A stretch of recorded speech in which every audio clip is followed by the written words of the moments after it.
জিজ্ঞাসা যে মনটা ধরে রাখতে পারি না, নামাজে দাঁড়ালেই সারাদিন যেটা মনে হয় না ওইটা নামাজে মনে চলে আসে। কিভাবে খুশুটা আসবে, অন্তরের মধ্যে একাগ্রতা আসবে, একাগ্র চিত্তে সালাত আদায় করবে। এতটা একাগ্র চিত্তে তারা অন্তরের মধ্যে এই উপলব্ধি ধারণ করবে যে আমি যে আবাদত করছি এটা আল্লাহ দেখছেন, Allah is watching me, Allah is observing me, Allah তাআলা সরাসরি দেখছেন। এবং রাসূল সাল্লাল্লাহু আলাইহি ওয়াসাল্লাম এটাই বলেছেন যে আনতা আবুদাল্লাহা কাআন্নাকা তারাহু ফাইন লাম তাকুন তারাহু ফাইন্নাহু ইয়ারাক। এমন ভাবে ইবাদত করো, মনে করো যে তুমি আল্লাহকে দেখছো।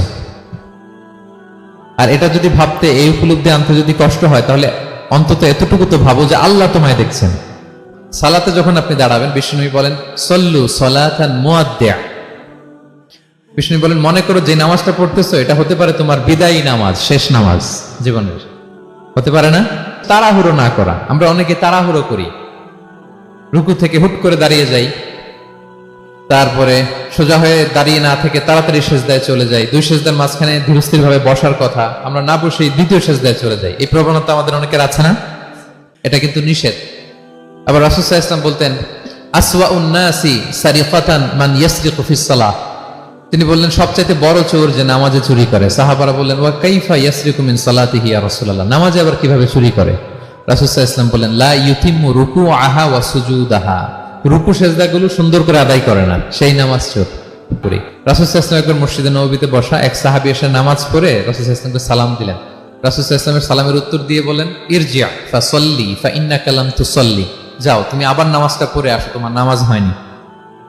সাহাবী যে আবার নামাজ পড়ে আবার আসলেন, রাসূল সাল্লাল্লাহু আলাইহি ওয়াসাল্লাম আবার বললেন সাল্লি ফাইন্নাকা লাম তুসাল্লি, নামাজ পড়ে এসো, হয়নি। আবার গেলেন, আসলেন, আবার বললেন তুমি নামাজটা পড়ে আসো, হয়নি। এবার তো বেচারা কেঁদে দিয়ে বলে ইয়া রাসূলুল্লাহ লা উহসিনু মিন যালিক, এর চেয়ে ভালো পারি না আমি, আপনি আমাকে শিখিয়ে দেন। রাসূল সাল্লাল্লাহু আলাইহি ওয়াসাল্লাম তখন বললেন যখন নামাজে দাঁড়াবা, ফাতিহা পড়বা আর একটা সূরা মেলাবা, ধীরস্থির ভাবে দাঁড়াবা। যখন রুকুতে যাবা হাত্তা তাতমাইন্না রাকিআন, ধীরস্থির ভাবে রুকু করবা। তুমি তাড়াহুড়ো করেছো, রুকু থেকে যখন সোজা হয়ে দাঁড়াবা ধীরস্থির ভাবে দাঁড়াবা, নাকি তাড়াহুড়ো করবেন?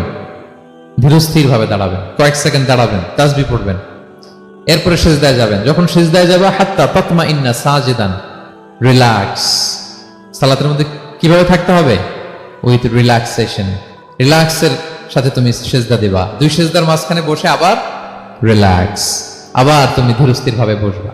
এইভাবে পুরো সালাতটা, প্রত্যেকটা রাকাত তুমি এভাবে আদায় করবে। নাম্বার হচ্ছে জামাতে সালাত আদায় করতে হবে, তাহলে আপনার একাগ্রতা বাড়বে। সলাতুল জামাআতি তাফদুলু সলাতাল ফাজরি বি 27 দারাজা। একাকী নামাজ পড়লে যে সওয়াব, জামাতে পড়লে 27 গুণ বেশি সওয়াব। জামাতে পড়বেন। রাসূল সাল্লাল্লাহু আলাইহি ওয়াসাল্লাম সবসময় জামাতে সালাত পড়তেন। ইন্তেকালের আগেও এই সালাতের ব্যাপারে তিনি আমাদেরকে ওসিয়ত করেছেন, বলেছেন আসসালাতু আসসালাত ওয়া মা মালাকাত আইমানুকুম। ইন্তেকালের সালাতে কি কি বলতেছেন এগুলোর অর্থ বুঝে যদি সালাত অফার করেন, তাইলে আপনার সালাতে মনোযোগ থাকবে। সুবহান রাব্বিয়াল আ'লা, সুবহান রাব্বিয়াল আযীম এর অর্থ কি? সূরা ফাতিহা যে প্রতিদিন পড়ি, কি সুন্দর প্রার্থনা সূচক বাক্য, এর অর্থ কি? আল্লাহ সকল প্রশংসা তোমার, আল্লাহ তুমি দয়াময় মেহেরবান, আল্লাহ তুমি বিচার দিবসের মালিক, যেদিন তোমার আরশের ছায়া ছাড়া কোনো ছায়া থাকবে না। নবীদের যে পথে চালিয়েছে ওই পথে আমাদেরকে চালাও, যারা ভ্রান্ত হয়েছে, যারা তোমার ক্রোধের শিকার হয়েছে ওই পথে আমাদেরকে চালিও না। কি চমৎকার চমৎকার কথা মালা দিয়ে আমরা এই দোয়াগুলো পড়ি। আমরা অর্থ বুঝি না বলে আমাদের হৃদয়েও টাচ করে, ঠিক কিনা?